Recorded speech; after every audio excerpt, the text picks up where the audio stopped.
Hello and welcome to Season 5, Episode 2. If you're brand new to the channel, please watch the Season 4 time-lapse map base tour. Otherwise, welcome back. Currently, I feel very cramped in my base. To expand the base, I need automated wall healing. I need healing. The earliest option I have available to me is to automate construction Pyanodon Mark 1s. In order to make these, I need three main new ingredients, and those are rubber, fish oil, and batteries. The goal for this episode is to automate batteries. To make batteries, we have two main ingredients, the lead antimony alloy and melamine. The lead antimony alloy seems easier, so let's start with that. I'm now doing my test builds in the Editor Extensions mod by Ryguard. It provides this lab world, and it's nice and flat and has good UPS. Anyways, we are working on the lead antimony alloy, which takes 10 smelters. It's actually the quickest build ever because it is just a copy of the iron nextlet antimony special alloy, down to the amount of smelters I need. So I just copy paste it, and this should be good to get shipped into the world. We can go ahead and just this into place, and next up we are going to be working on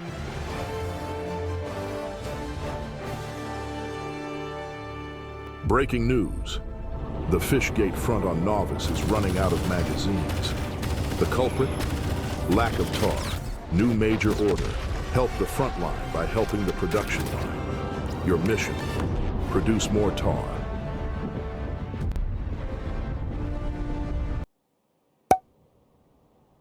Alright, tar acquired.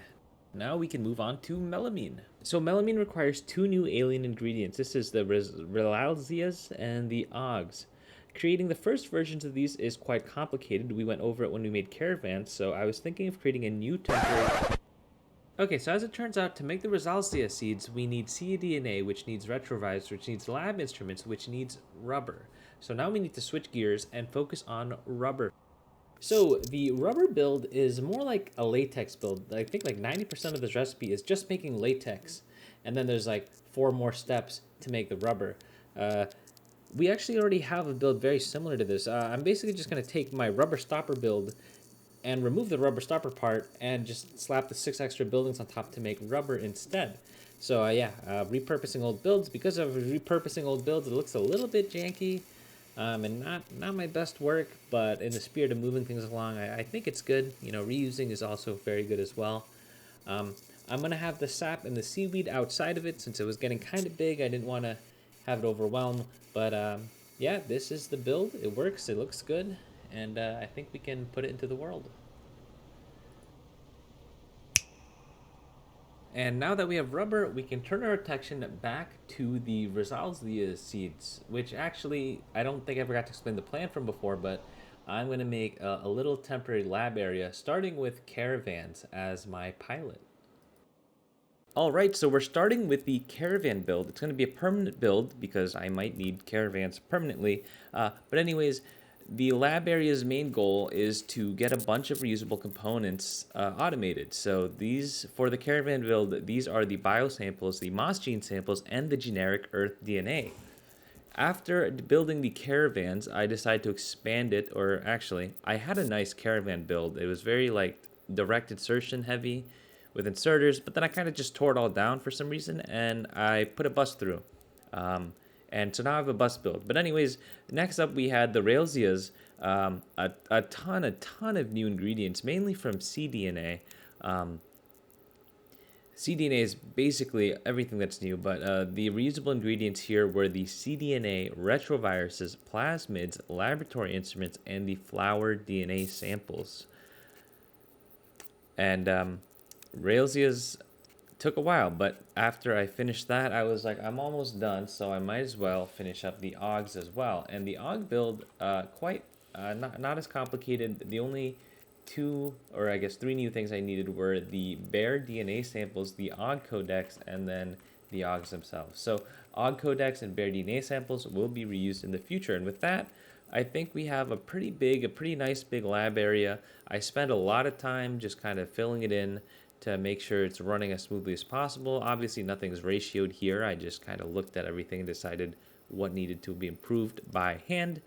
And then I put it in a big box and I threw some wood down, and I think it looks beautiful. Um, so yeah, let's let's go and find a place for this beast to go.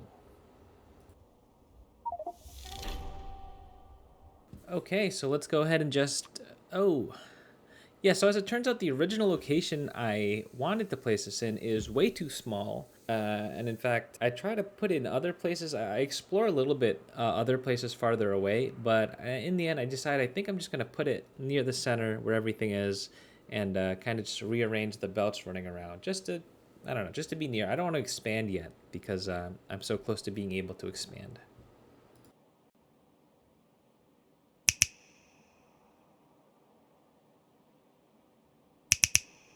First, had to get that bus out of the way, but the lab area is built except for optical sets. So let's go ahead and add optical sets to our glassworks area and drag it over.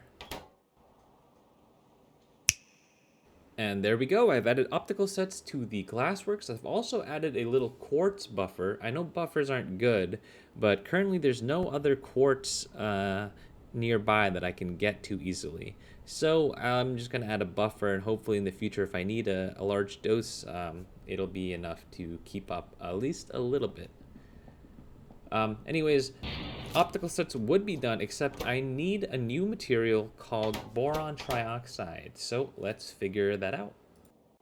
Okay, so here's the chain. We start by mining some borax. And next we process the raw borax in a borax using washers.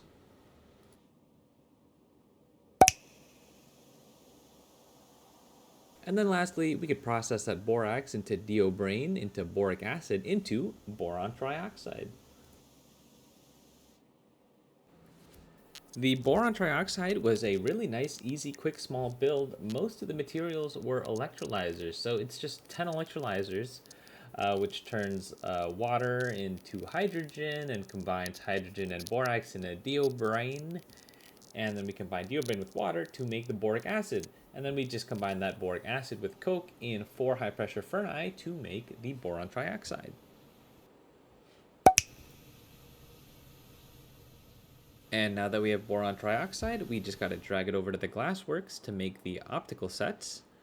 Or we would if our glassworks had the molten glass, which isn't a problem that we could really solve right now with more quartz. So I guess we're just going to have to wait. At some point, I eventually do get optical sets before I realize that in order to make the equipment chassis, I actually need the iron nexlet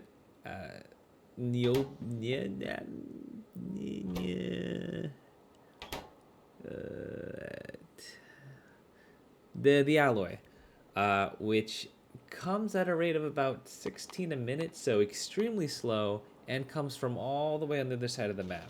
So while we wait for that to build, I've got some other side tasks that I've been meaning to do. The first task is to get rid of the old ash recyclers. I have 6 small ones that still exist for no reason, and I also have this one large one that's just completely disconnected.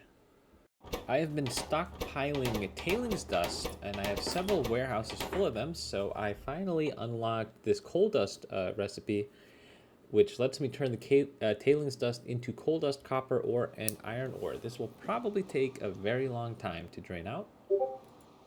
I'm also going to clean up the scars in the main bus. I thought it would give my main bus some character, but I don't know. I'm just going to do away with it. And lastly, I can finally choose a turret upgrade for the moss farm. And I took a look at it, and there are 3 options. The first option is basically you add in chlorinated water to get extra throughput, which is good. The other one is also you remove muddy sludge as an input, and it's the same throughput, but it takes more energy. Also useful, can simplify stuff. But I think I'm just such a sucker for options. So the third one, internal bioreactor, which actually increases the pollution used, gives us 2 new recipes basically, and also changes the moss farm recipe to include a bioreactor, which we can make. So that's really no issue. So it creates another recipe that we can make syngas and natural gas. So I've chosen that one. And lastly, we bring ourselves to this island. I have dedicated this island to Psych Manon, my newest patron. We don't have a use for this island, but maybe one day we will. But until then, it is your island, and that of course brings me to the episode. At the end of the episode, I'd like to thank the rest of my patrons: Cody the Codfish Sample, Hollow, Simple Anglerfish, Zark, Sterling, and John Boy. Thank you guys, and see you guys in the next episode.